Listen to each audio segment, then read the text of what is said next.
Leadership is the acceptance of the awesome responsibility to create an environment in which people can work at their natural best. You really have a choice when you go out in the world every day. You can be a victim or you can be a leader, but you can't do both. Rise and shine, it's Entspresso time. What's up, Believe Nation? It's Evan. I believe in you, and this channel is designed to be a part of your daily success routine. So let's start your day off right together. Grab your coffee and sip on today's message. Be a courageous leader. Over to you, Simon Sinek. Also, if you want to know what Simon and other successful entrepreneurs have to say about building unstoppable confidence, check out my 254 Confidence series, where every day for the next 254 days, I will send you a morning video for free to help you build your confidence. The link to join is in the description below. You get the benefit of hearing what everybody else has to think before you render your opinion. It's like a hammer. You can use it broadly or narrowly. You can build a table, you can build a house. It's the same tool. I wake up every morning. Espresso keep me going. I wake up every morning. Courageous leaders are the ones who are willing to sacrifice the short term in order to advance the long term. Courageous leaders are the ones who are willing to say no to the money because it's coming from a dirty source, and rather say yes, even though they know they'll have to tighten the belt in the short term because it's the right thing to do. Having a just cause, if we don't actually follow the just cause, if we don't actually make decisions through the lens of the just cause, is just marketing. It's just marketing. I'll give you my favorite example, right? The IOC, the International Olympic Committee, they have a mission statement, what they believe is their just cause, which is to advance the world, make the world a better place through sport. But for the fact that they're all corrupt, it's a great idea.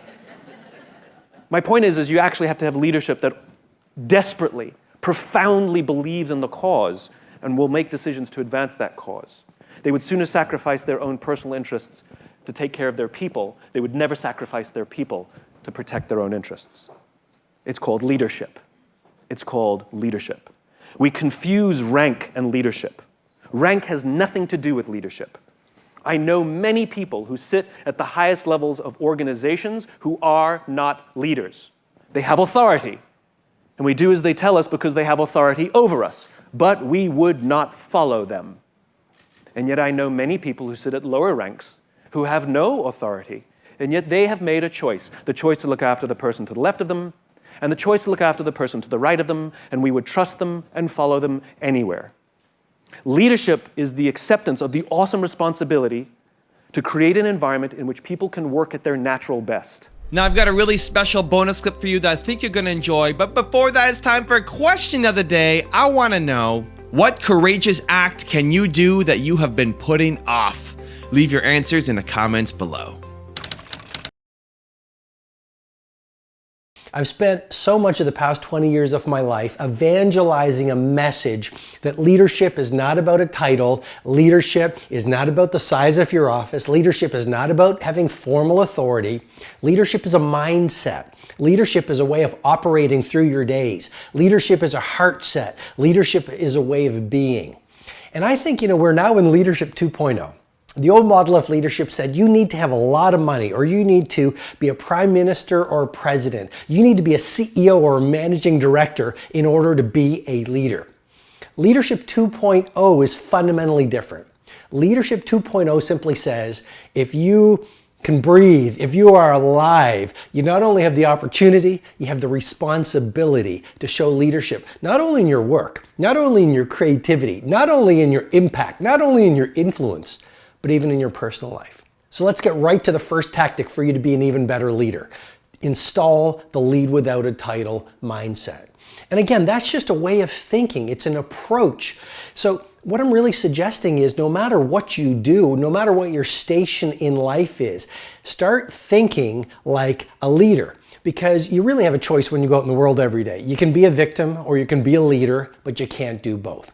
And so the more you practice showing leadership in your work, showing leadership with your family, showing leadership in your community, showing leadership in your private self, practice drives performance. And the more you practice it, the more you start to step into the mindset of a leader without a title. Raise your standard. Apple at the core, its core value is that we believe that people with passion can change the world for the better. Not one drop of my self-worth depends on your acceptance of me. If you want more Simon, check out the Start With Why video that I did on him. I think you'll enjoy it. The link is right there next to me. Continue to believe, and I'll see you there. It was born out of a time in my life where I had lost my passion for what I was doing.